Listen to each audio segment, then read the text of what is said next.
Bonjour à toutes et tous. Merci de venir assister à notre conférence sur la biodiversité et les solutions de biodiversité. Donc, je me présente, je suis Charles Vallée, je suis le responsable France de Biodiversity.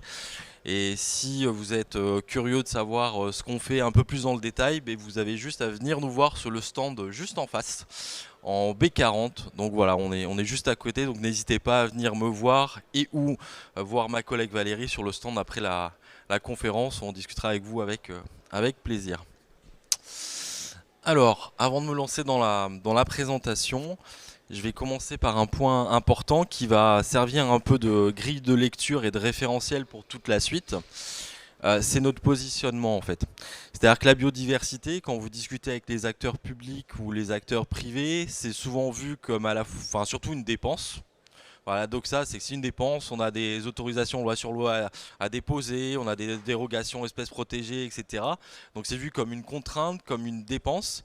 Et nous, en fait, notre positionnement, c'est de retourner un peu cette doxa-là et de leur dire, ok, il y a des choses obligatoires, des choses réglementaires qui existent, il n'y a pas de souci.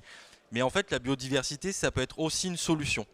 Donc en fait, dans tout ce que je vais vous présenter à la suite, la biodiversité, on essaye d'une part de la préserver, de la régénérer à travers nos projets, mais surtout on essaie de démontrer à nos clients, qu'ils soient publics ou privés, que ça peut être une solution et que ça peut répondre à leurs problématiques ou à leur envie, leur souhait de développement, et par rapport à leur core business ou par rapport au territoire d'une collectivité.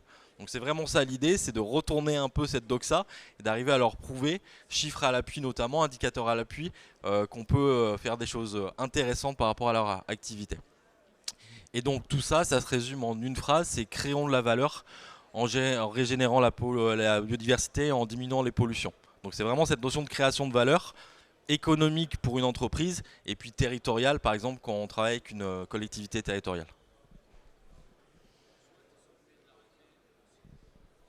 Donc juste une présentation très succincte d'un peu qui on est. Donc notre positionnement, comme vous l'avez compris, c'est bien de préserver et régénérer la biodiversité. Et donc on travaille avec des entreprises publiques et des entreprises privées pardon, et des entités publiques. Alors entités publiques, ça peut être des institutions comme des ministères ou des collectivités territoriales. Et donc, comme je l'ai dit précédemment, on travaille bien sur deux volets. On travaille sur la biodiversité et la pollution, puisque comme vous le savez, la pollution, c'est l'une des 5 causes majeures de disparition de la biodiversité dans le monde, et j'y reviendrai rapidement tout à l'heure.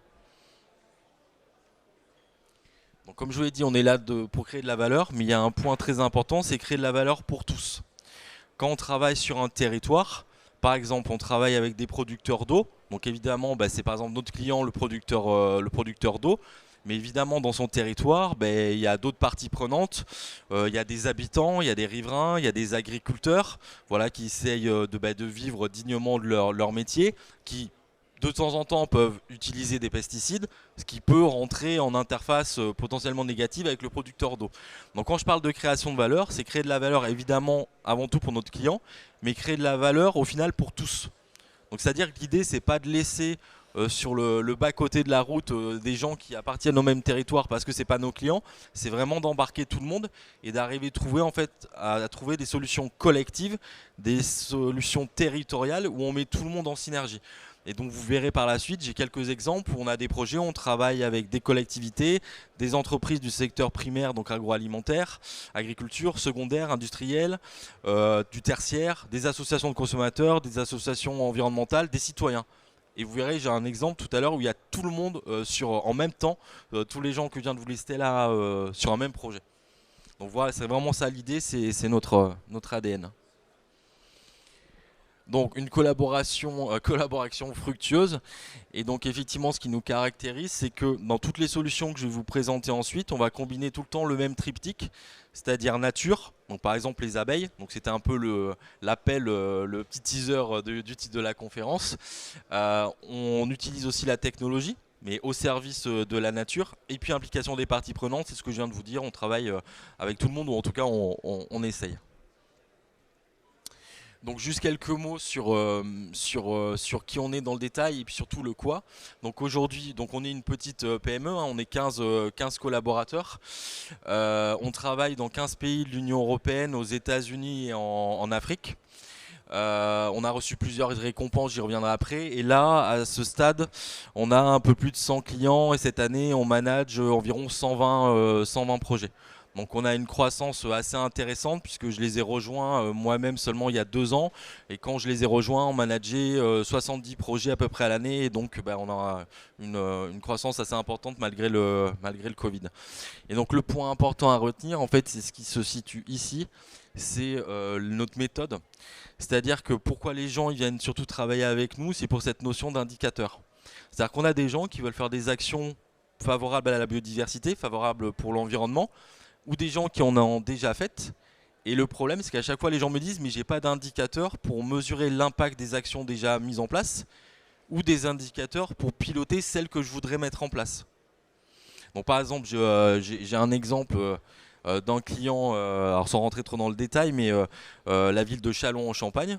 Je les ai rencontrés il y a quelques années et le maire, le premier adjoint qui a le portefeuille environnement me disait par exemple, nous dans notre programme, notre nouveau programme, il venait de se faire réélire, on a un plan arbre. Mais dans mon plan arbre, j'ai juste des indicateurs de moyens jusqu'à présent. Donc l'idée en fait c'est qu'ils avaient recensé 20 000 arbres, ils veulent en planter 26 000 pour dire à la fin de notre mandat, il y a un arbre par habitant pour les 46 000 habitants. Et en fait, lui, il savait qu'il devait planter 26 000 arbres, il savait l'argent public qu'il devait dépenser pour faire ces 26 000 plantations, mais ce qui le dérangeait, c'est qu'il n'avait aucun indicateur d'impact associé qu'il pouvait mettre en face pour dire ok, j'ai planté, mais c'est quoi mon impact environnemental? C'est quoi mon impact biodiversité? Et donc c'est notamment notre solution de biomonitoring sur laquelle je reviendrai tout à l'heure qui l'a intéressé parce que ça délivre des indicateurs et ça délivre du coup des critères et des indicateurs de décision, de pilotage politique, par exemple pour une collectivité territoriale. Et donc des indicateurs de pollution et biodiversité. Donc ça, c'est voilà, je vais finir enfin sur l'entreprise. Donc on a été récompensé plusieurs fois au niveau international pour l'innovation de nos solutions. Les deux dernières marquantes sont notamment en 2020 la fondation Solar Impulse. Donc je ne sais pas si vous connaissez, c'est la fondation de Bertrand Piccard qui fait le tour du monde en avion solaire, donc qui est assez connu. Voilà, si vous regardez tous les grands salons environnement, vous voyez tout le temps Bertrand Piccard qui intervient. Et en fait, il a créé cette fondation pour identifier au niveau mondial des entreprises qui avaient des solutions innovantes pour restaurer, régénérer l'environnement.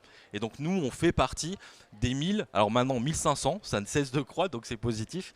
Mais donc il y a 2 ans, on faisait partie des 1000 entreprises avec parmi les 1000 solutions au niveau mondial qui participaient à améliorer l'environnement. Et puis par exemple, on a fini deuxième d'un concours organisé par la Banque européenne d'investissement. Donc là, c'était intéressant, c'était un concours d'innovation environnementale, sociale, enfin c'est très large. On a fini deuxième, pour vous donner un ordre d'idée, ceux qui ont fini devant nous, ils avaient fait une application pour que les aveugles se repèrent quand ils arrivent sur les transports en commun. Donc vous a priori, assez éloigné de nous, même si la vocation environnementale sociale, on la partage. Et ce qui est intéressant, c'est qu'ils nous ont placé deuxième dans la catégorie générale.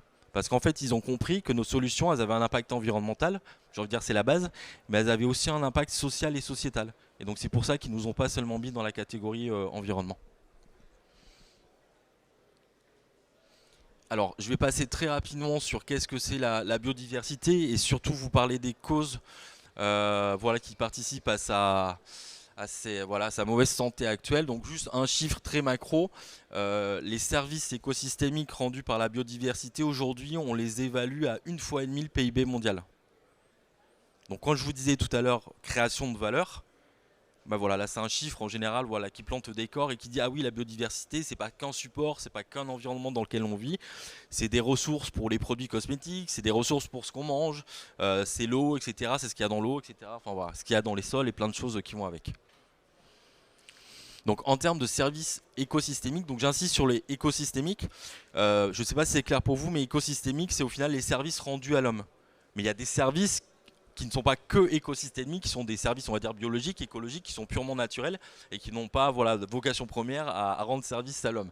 Donc là les services écosystémiques c'est vraiment focus humanité, et donc les 4 grands services qui sont rendus par la biodiversité, c'est des services d'approvisionnement, ce qu'on mange dans nos assiettes, c'est des services de régulation.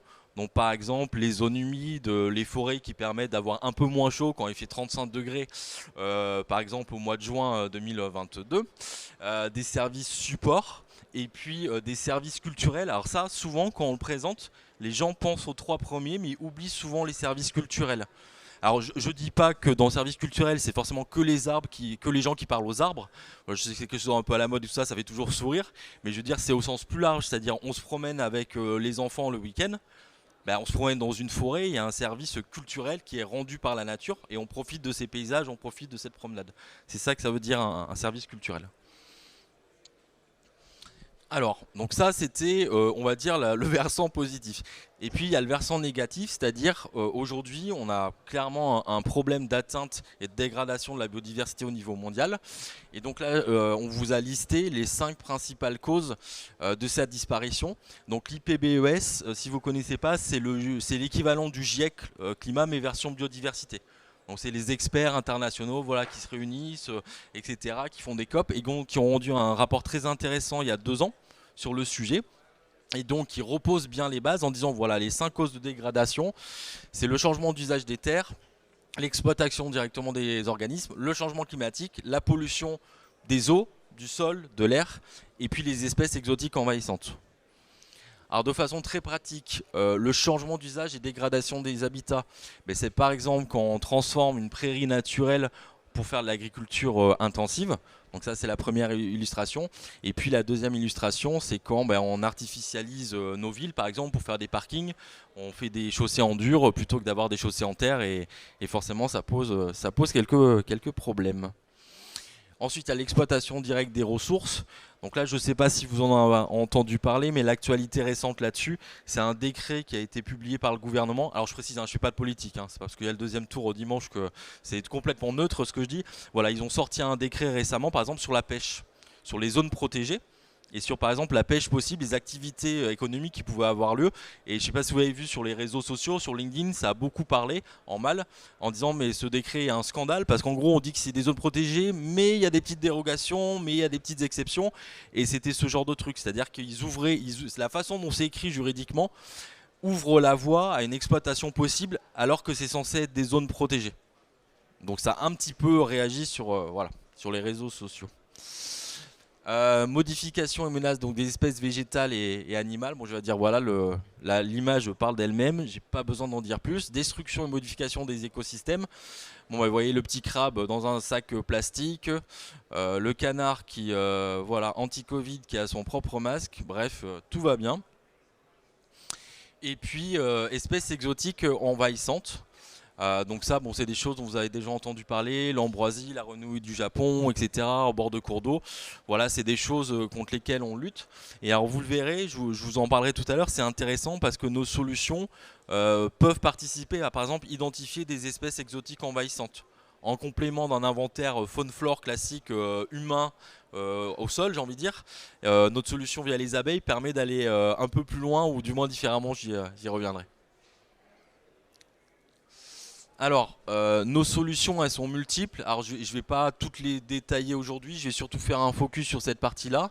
Donc, on a des outils pour faire des screenings multisites, des outils pour faire des analyses ASD sheet, donc un inventaire site, inventaire faune-flore et puis biomonitoring. Et puis l'important à retenir, c'est qu'on fait de la mesure, on fait de la modélisation, on analyse, on collecte de la donnée, mais surtout on va passer à l'action derrière. C'est-à-dire qu'on est à la fois un cabinet de conseil et un bureau d'études techniques environnement. Et donc ça c'est un point important parce que dans le domaine de l'environnement et de la biodiversité, souvent vous avez l'un ou l'autre, mais vous avez rarement les deux à la fois. Donc c'est pour ça que nos clients aiment bien travailler avec nous, c'est parce qu'en fait ils savent qu'on peut les accompagner de A à Y. Le Z manquant, c'est qu'on n'est pas une entreprise de travaux, donc on s'appuie sur des entreprises locales, mais ça veut dire qu'on peut les accompagner sur la stratégie, sur la déclinaison de la stratégie en plan d'action, sur les actions directement à l'échelle de site ou de territoire, et on peut même être assistant à maîtrise d'ouvrage pour faire des aménagements biodiversité. Donc on a une palette voilà, assez large. Donc voilà un exemple de quelques clients avec lesquels on travaille. Alors je vais pas rentrer dans le détail parce que je préfère consacrer du temps aux études de cas après. Mais l'élément à retenir, c'est qu'au final, quel que soit le secteur, les solutions que je vais vous présenter après, elles peuvent être déployées sur tous ces secteurs. Ce qui change fondamentalement, c'est leurs enjeux. Le secteur de l'eau, évidemment, leur enjeu premier, c'est de protéger la ressource en eau.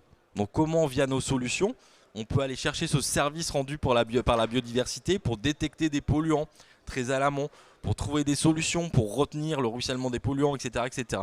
Donc ça, c'est les services en eau. L'agroalimentaire, c'est par exemple, ils veulent avoir une production plus green, ils veulent verdir leurs pratiques agricoles, mais le problème, c'est qu'ils n'ont pas d'indicateurs associés. C'est-à-dire qu'ils se disent, voilà où on est aujourd'hui, voilà où on voudrait aller, et en fait, ce qui leur manque, c'est des indicateurs pour suivre en fait le chemin pour aller du point A au point Z. Et c'est pour ça qu'ils viennent travailler avec nous. Et puis après, voilà, immobilier, c'est un peu pour mettre de la nature en ville. Industrie, c'est à la fois pour mesurer leurs émissions. Alors ça, c'est un point très important. C'est-à-dire que les industriels, ils ont des arrêtés préfectoraux qui leur fixent des seuils. Donc moi, j'appelle souvent ça des seuils sortis de cheminée. C'est des seuils à pas dépasser. Mais en fait, la réglementation européenne et française, de plus en plus, elle leur demande pas seulement de respecter leurs émissions en termes de seuil, c'est aussi mesurer leurs impacts. C'est quoi leur impact? Et l'impact de leur émission, il ne se mesure pas à la sortie de la cheminée, il se mesure à 500 mètres, à 1 km, à 1,5 km. Donc ça, c'est des choses que sans doute certains connaissent. Il y a par exemple, s'il y a un élevage bovin à proximité, on fait des analyses de lait. Si par exemple, il y a des poules à proximité, on fait des analyses sur des œufs, des choses comme ça. On fait des analyses sur les mousses, le lichen, etc., etc. Et donc de plus en plus, il y a des industriels qui viennent nous chercher pour avoir cette notion de quel est notre impact à 1,5 km de notre site. Et notamment quand ils ont des problèmes avec des riverains, voilà, où ça peut servir de démonstration scientifique pour prouver qu'ils n'ont pas d'impact. En tout cas, c'est ce dont ils sont persuadés. Donc vous voyez, c'est assez large, hein. On travaille avec le ministère des Armées, comme des marques engagées comme je sais pas, Disneyland Paris. Donc vous voyez, c'est assez diversifié. Alors, je vais rentrer maintenant dans le détail de nos solutions. Donc ça, c'est le spectre UICN qui en fait a défini des scopes comme il existe des scopes en carbone. Au niveau du carbone, vous avez ce qu'on appelle le scope 1, 2, 3, 4.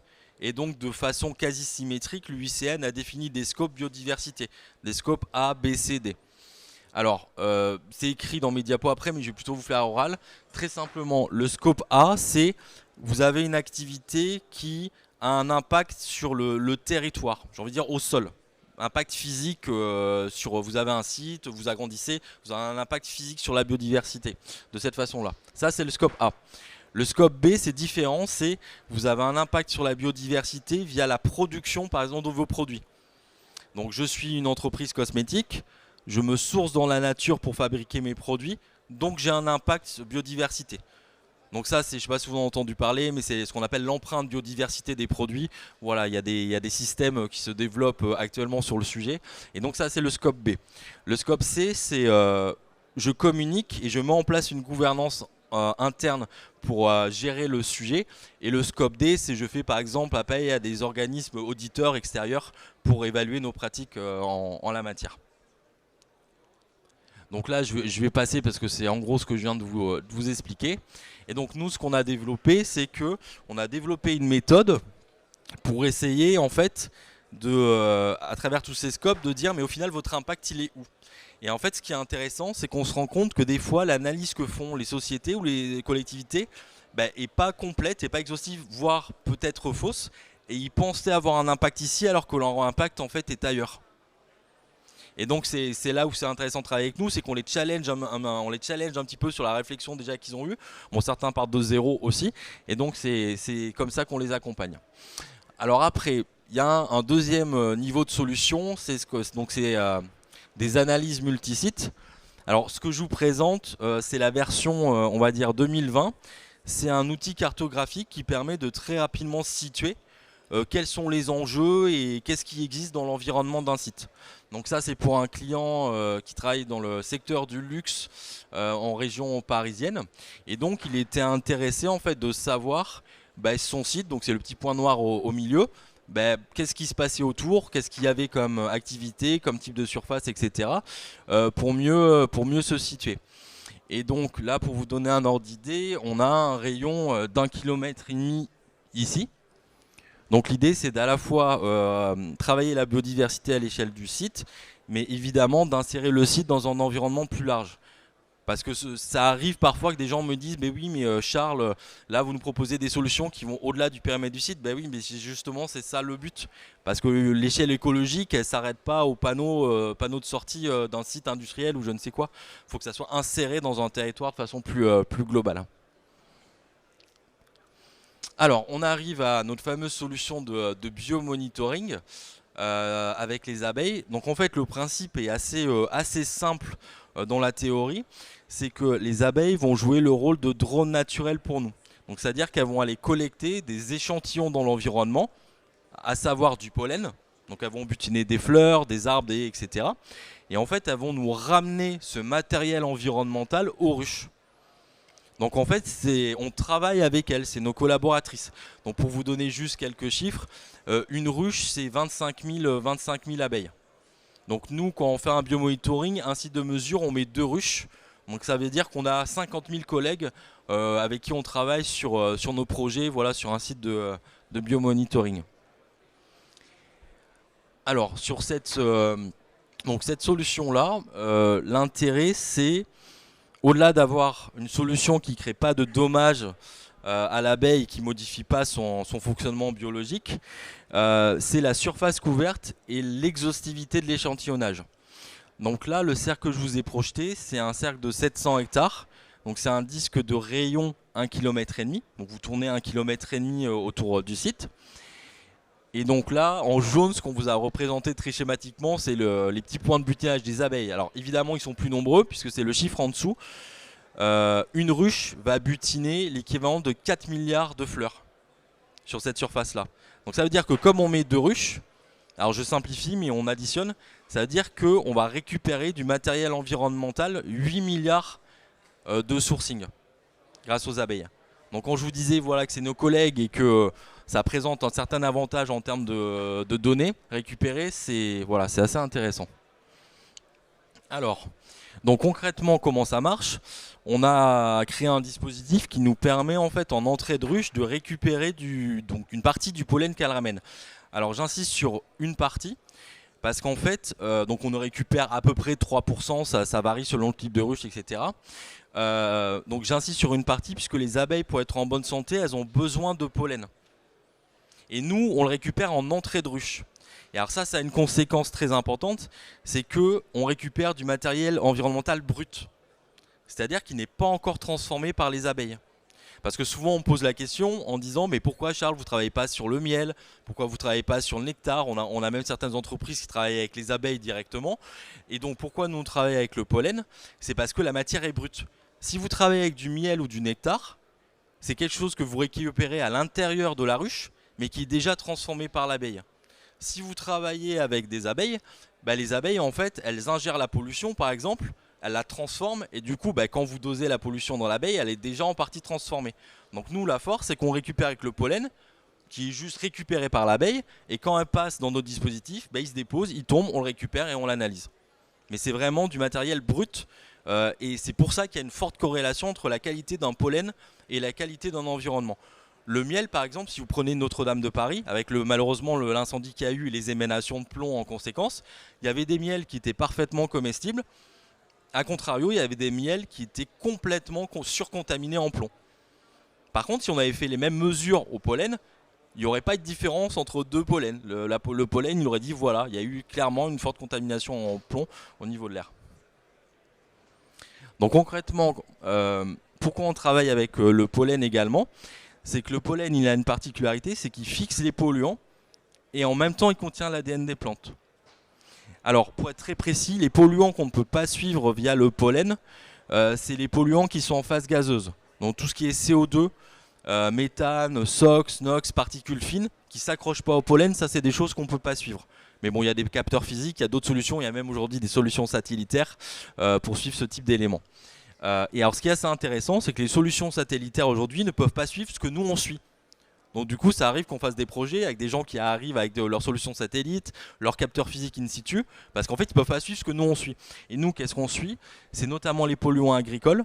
Donc on va suivre, alors aujourd'hui c'est 518 pesticides, donc c'est très simple, c'est toutes les substances actives du règlement européen, les principaux métabolites et des substances qui sont interdites. Donc ça veut dire qu'il n'y a rien qui passe à travers les mailles de filet. On fait un screening intégral sur tous les pesticides. On suit aussi des nitrates, le phosphore, etc. On suit également des polluants plutôt urbains, donc par exemple les métaux lourds, et puis des polluants industriels comme les HAP, dioxine, furane, PCB, etc. Alors ça, c'est des polluants qu'on peut retrouver notamment en lien des activités portuaires, parce que c'est issu par exemple de la combustion incomplète du fioul de bateau. Et vous pouvez aussi retrouver ça à proximité d'unités de traitement de déchets. Voilà, les dioxines, etc., ça tout le monde le sait, mais voilà, il y a aussi des HAP, PCB, furane et tout. Voilà, c'est des marqueurs chimiques assez classiques de ce type d'activité. Et puis PIFO, je ne sais pas si vous en avez entendu parler, mais il y a une petite actualité dans la vallée du Rhône sur le sujet avec ce type de polluants. C'est voilà, ce qu'on appelle les polluants éternels. C'est un truc qu'on utilisait pour les skis aussi, pour la performance en ski de fond, pour que ça glisse mieux. Le problème, c'est que c'est des polluants qui disent éternels, c'est qu'aujourd'hui, on ne sait même pas mesurer leur temps de demi-vie en fait. On sait, c'est des milliers, des dizaines, on ne sait même pas, des centaines de milliers d'années pour qu'ils disparaissent dans l'environnement. Donc là, la commission est en train de serrer la vis un petit peu sur ces sujets-là. Donc ça, c'est le bloc pollution.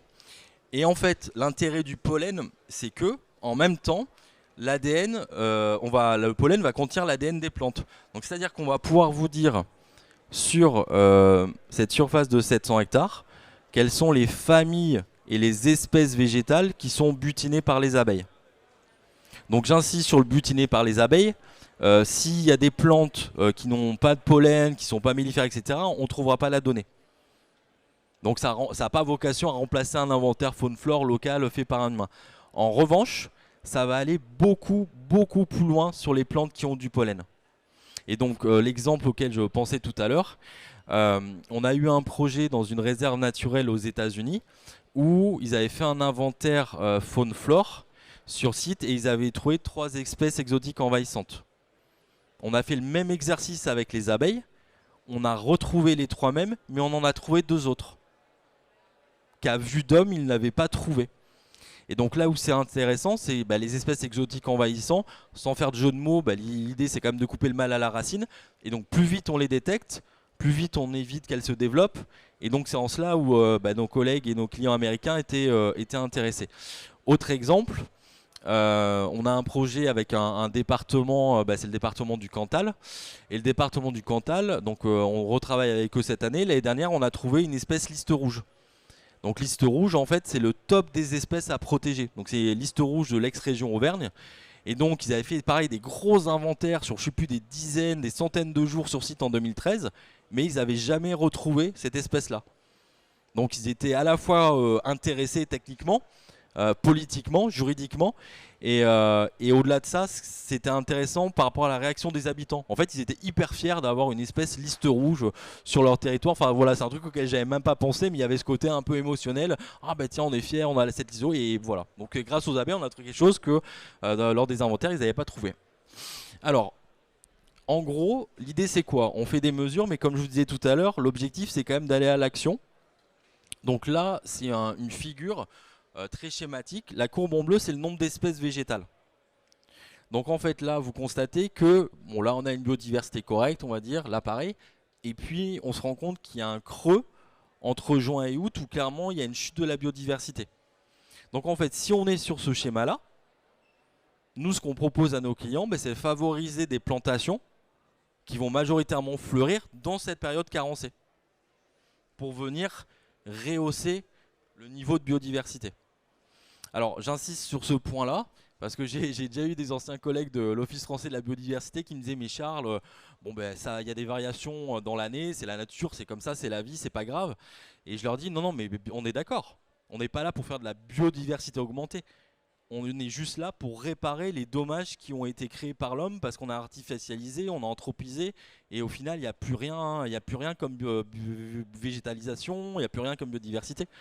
Et ça c'est un point super important parce que les gens souvent pensent que la cause numéro 1 de mortalité c'est les pesticides. On nous parle des néonicotinoïdes, etc. On dit oui les polluants machin. Mais en fait la vraie cause numéro 1 de mortalité des abeilles c'est qu'elles meurent de faim. C'est le manque de ressources alimentaires dans les milieux. Et donc on a des projets par exemple sur la plaine de Versailles et on a eu des articles dans le Parisien et le titre un peu accrocheur c'était nos abeilles meurent de faim. Mais en fait ce titre accrocheur c'était la réalité du terrain. Et en fait Euh, Là, c'est important parce que même si vous avez une biodiversité correcte ici, et même si vous avez une biodiversité à peu près correcte ici, si jamais vous avez un trop bas là, ben, sauf que si le trop bas il dure 2 semaines, 4 semaines, 1 mois, 2 mois, 3 mois, ben, en fait les abeilles elles meurent.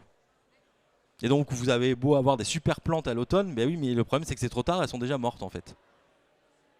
Donc c'est ça le principe, c'est d'équilibrer les milieux et en fait de faire en sorte qu'elles disposent de ressources naturelles de façon pas homogène, mais de façon suffisante à tous les moments de l'année.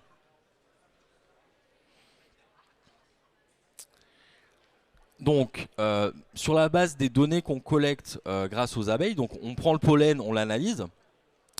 Sur la partie polluant, on travaille avec des laboratoires agréés. Sur la partie biodiversité, on a internalisé l'analyse, on travaille ça par ADN environnemental.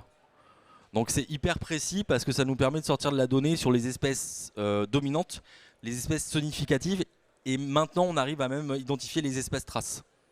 Donc vous voyez les petites espèces envahissantes qui sont là mais pas trop, des choses comme ça, voilà, ça nous permet de les détecter. Et donc ça c'est juste une copie d'écran du reporting qu'on distribue chaque année. Et donc comme je vous disais, l'idée c'est de collecter, analyser biodiversité et pollution, mais surtout d'aller dans la recommandation et l'action. Troisième type de solution, on travaille donc sur l'expertise en aménagement et en gestion de sites.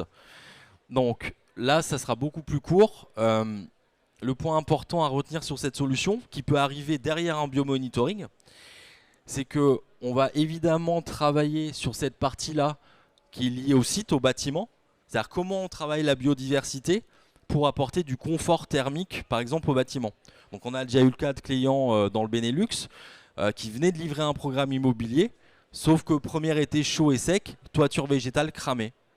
Mais ils étaient encore engagés dans leur garantie biennale, et donc ils nous ont appelé un peu en secours pour qu'on l'expertise qui avait été proposée par l'architecte paysagiste.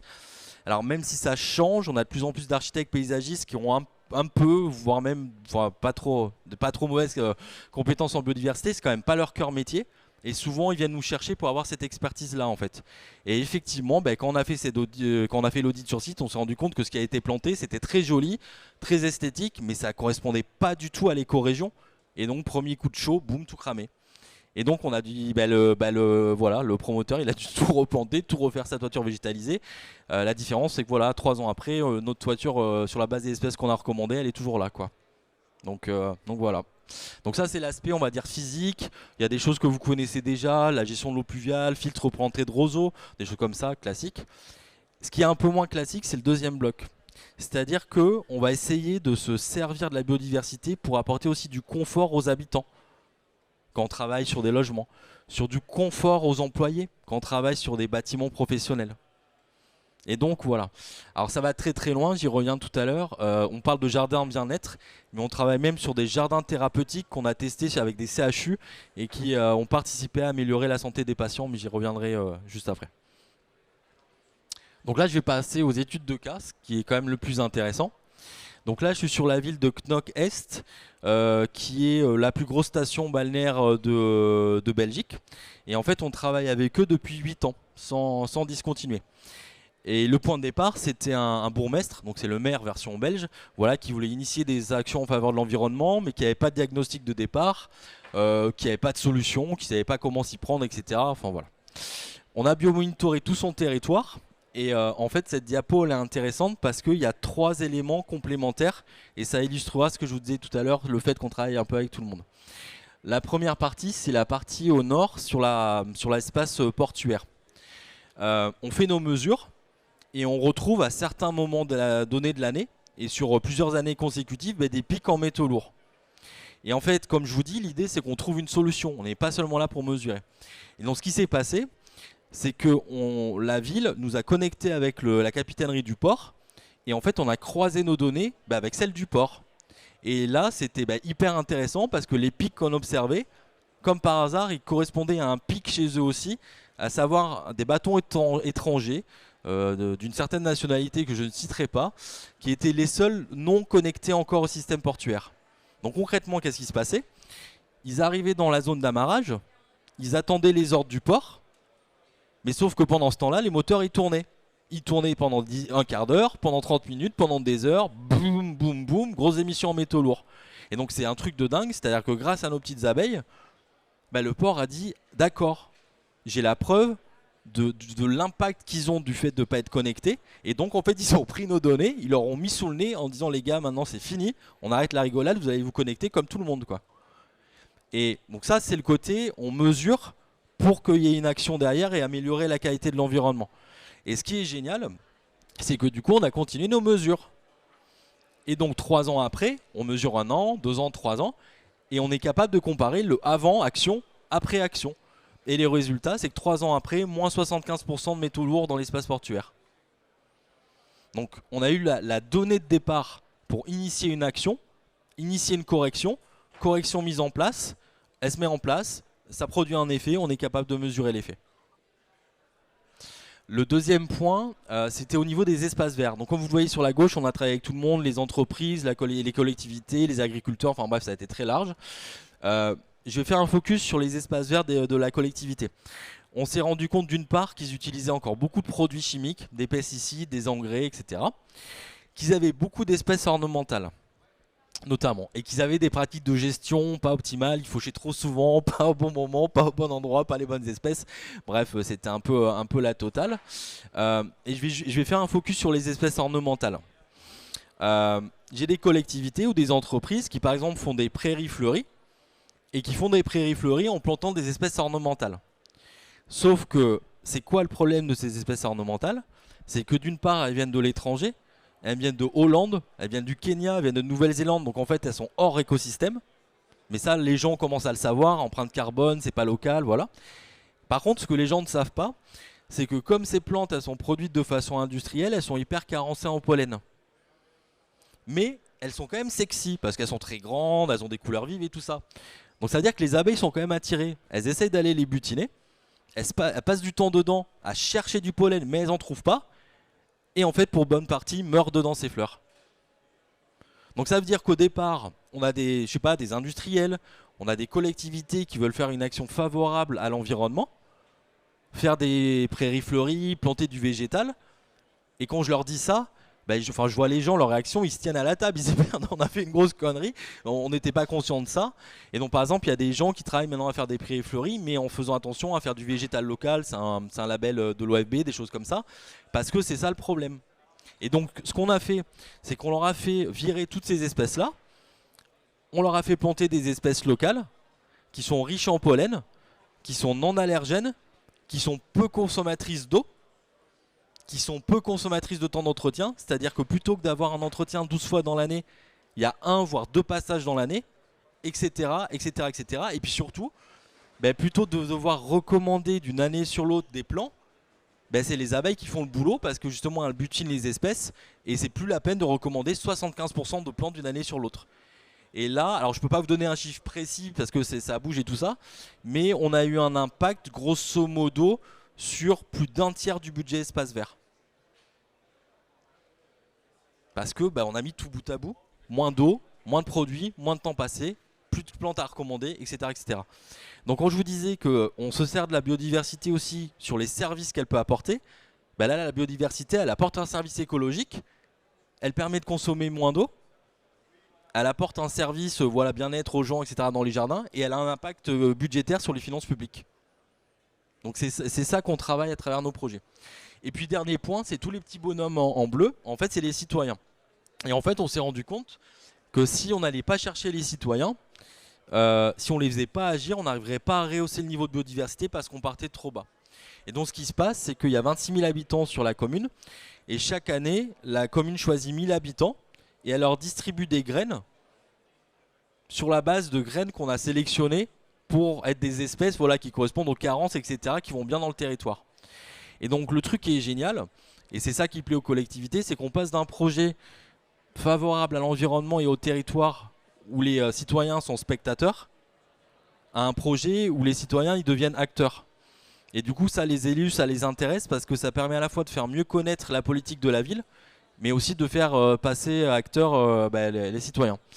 Et donc je vous disais qu'on sort des indicateurs, et donc les indicateurs par exemple c'est ça. Donc ça fait 8 ans qu'on travaille avec eux, et ça c'est les indicateurs sur les 4 premières années. Donc la courbe en verte, c'est le nombre d'espèces végétales dominantes qu'on retrouve sur le territoire communal. Donc on partait à 12, ce qui est quand même extrêmement faible pour une commune tout entière. On a fait des programmes de plantation par les citoyens, par la collectivité, par les entreprises. On leur a fait changer les modalités de gestion, etc., etc., etc. Et en fait, seulement en 4 ans, on a fait x4. On est à 50. Et ce qui est bien dans notre système d'avoir des périodes différenciées dans l'année, c'est que ça permet d'identifier aussi quand il y a des petits couacs. Donc là, vous voyez, il y a un petit pic inversé à 25. Et donc on a vu ce pic-là. Et en gros, on a les résultats 2 mois après la fin des mesures. Donc c'est pas en temps réel, mais c'est relativement réactif. Et le truc qui est intéressant, c'est qu'on a essayé de comprendre pourquoi. Et on s'est dit, ok, il y a eu un mauvais hiver, il y a eu une mauvaise reprise de printemps, il n'y a pas de souci. Mais on a quand même demandé aux parties prenantes locales. Et une des explications, c'est qu'il y avait la moitié des équipes espace vert qui avaient changé à la commune. Donc ça veut dire qu'on avait des gens qui avaient un peu repris les mauvaises habitudes entre guillemets d'avant, qui n'avaient pas été formés au protocole et qui se remettaient à tondre, à refaucher, machin, etc. Et du coup, ce qui est bien, c'est qu'on l'a détecté, on l'a identifié et du coup, on est allé vers la commune et on les a reformés. Donc voilà comment ça fonctionne. Donc ça, je passe. Alors, donc ça, c'est un autre type de projet. Donc ça, c'est sans abeilles. C'est un promoteur dans la région de Lyon qui me dit bon ben voilà Charles, on a déposé un permis, voilà à peu près le projet. Bon, il y a un bâtiment de stockage à créer de 1000 m², il y a un bâtiment de commerce existant, il y a des bâtiments de bureaux à faire. Qu'est-ce que vous pourrez faire pour amener un peu de biodiversité sur le site? Et il m'a dit voilà, sans passer par vos experts, un truc vraiment macro pour que j'ai une première idée, que je vois un peu à quoi ça peut ressembler. Et moi je lui dis par exemple on peut faire ça.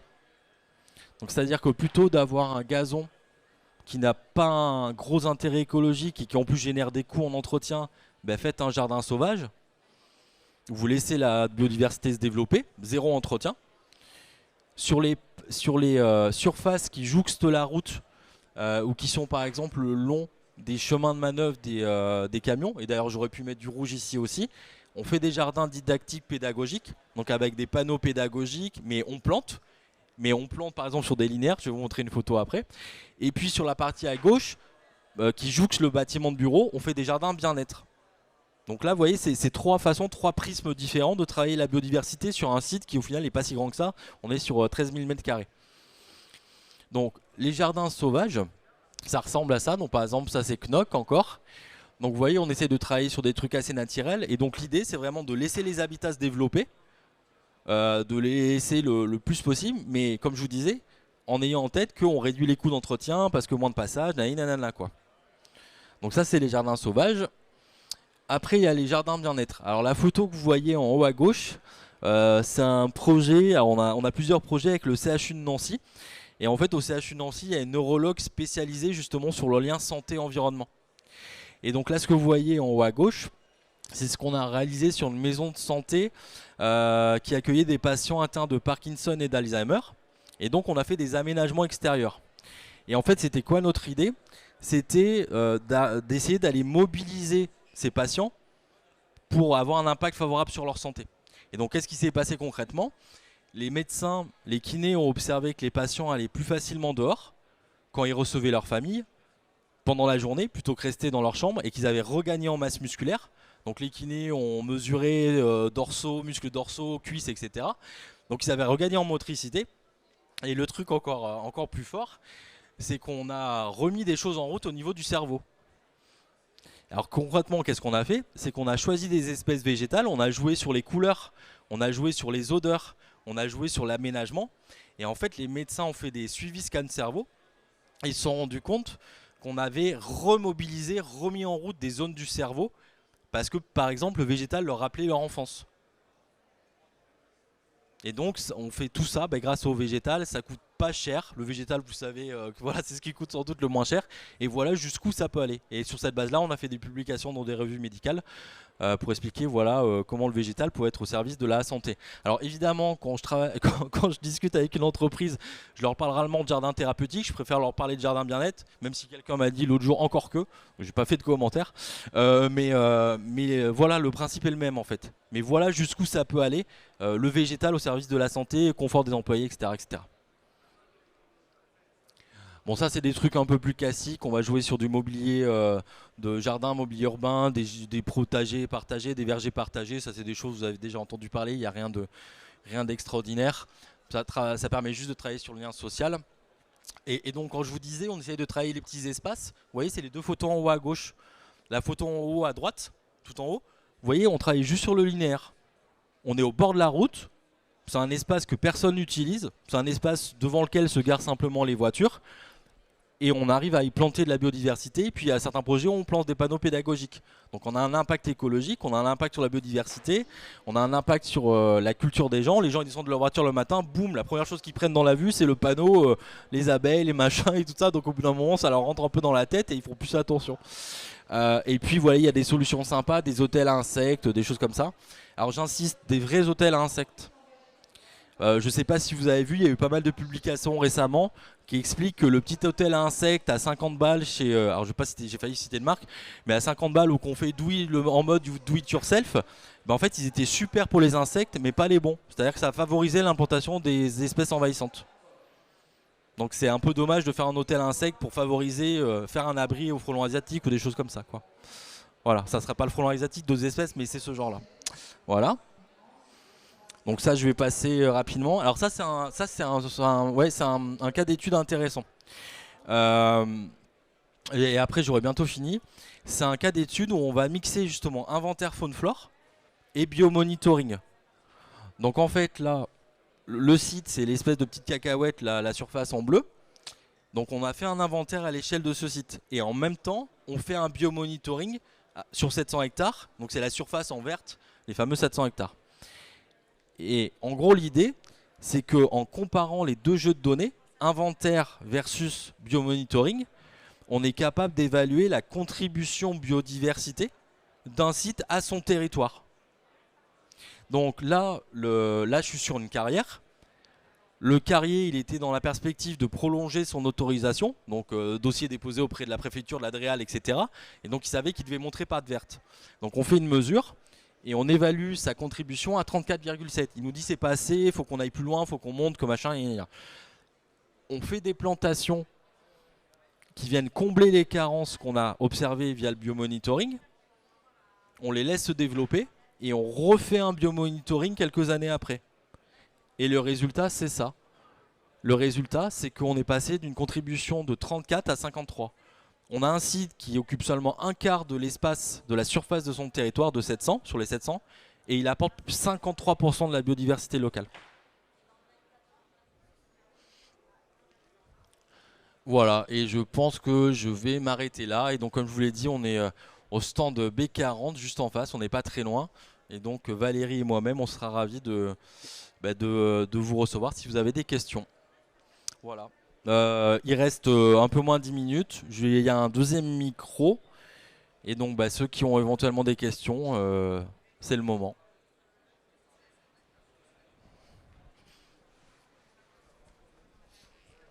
Vous m'entendez? Ouais, ça marche? Ouais. J'avais juste une question sur la baisse de la biodiversité en juillet-août. Vous connaissez les causes vraiment, en tout cas au niveau national? Alors ça c'était juste une illustration très schématique. En fait cette courbe là elle va changer selon les territoires. On a des projets je sais pas en Nouvelle-Aquitaine, à Paris, en Belgique, je sais pas en Angleterre. Et en fait il n'y a aucune courbe uniforme. Il y a des fois où vous vous déplacez de 30 km, même de 15, de 10. La courbe elle sera pas la même. Parce qu'en fait ça va dépendre de la biodiversité existante sur votre territoire.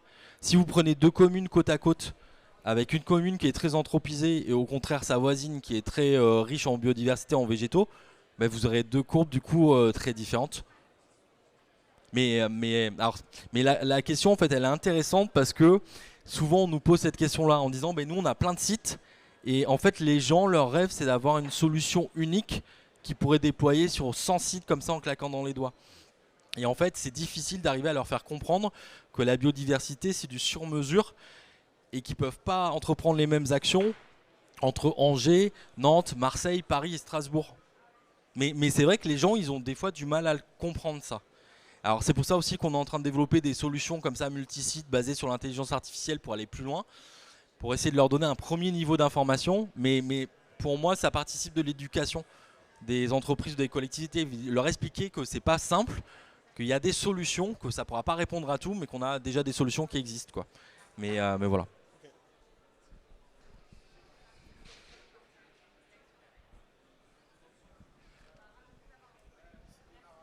Bonjour. Est-ce que vos abeilles souffrent de la chaleur? Les abeilles, elles souffrent de la chaleur comme nous. Après, je sais qu'elles sont assez résistantes en fait, que ce soit pour l'eau ou pour les polluants. En fait, proportionnellement, vous savez aussi, les insectes, quand on rapporte leur capacité à transporter des poids très lourds, à ingérer des pollutions, au final, par exemple, sur les pollutions, elles en filtrent pas mal. Mais l'eau, oui, évidemment, ça a un impact parce que l'eau, ben, le nectar, c'est une composante importante du nectar. Donc, ça veut dire que ce qui dit moins d'eau, dit moins de nectar. Ce qui dit moins d'eau, dit moins de fleurs, moins de pollen, etc., etc. Donc, oui, bien sûr, ça a une incidence immédiate sur leur santé. Ouais.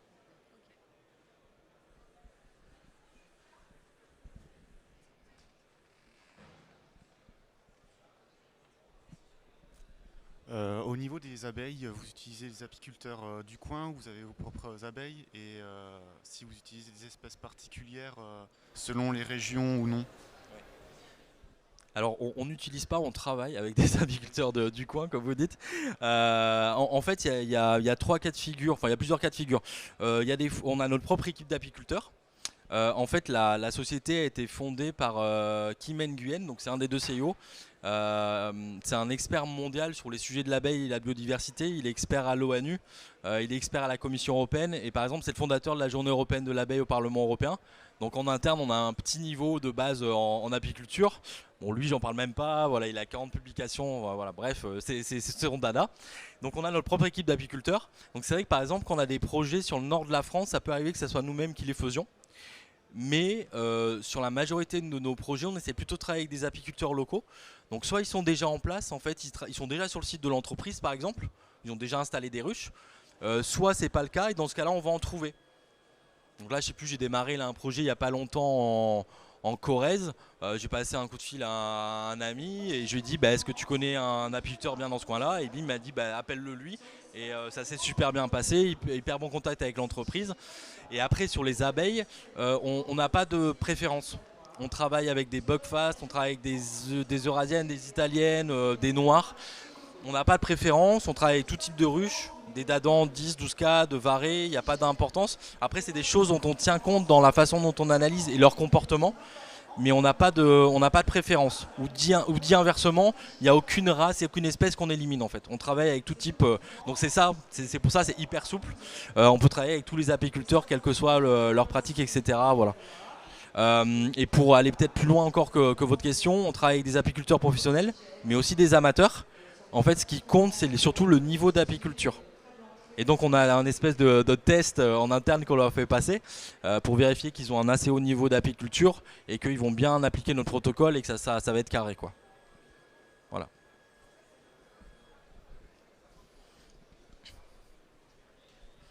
Est-ce que quelqu'une a une question? Sinon, on va libérer la place pour les suivants. Bon bah écoutez, je vous remercie. Et puis si vous voulez poursuivre la discussion, on est juste à côté. Voilà, je vais peut-être m'autoriser juste une petite pause, 2 minutes pour respirer. Mais dans 3 minutes, je suis revenu au stand. Et sinon, il y a ma collègue Valérie qui vous accueillera avec grand plaisir. Bonne journée à vous toutes et tous.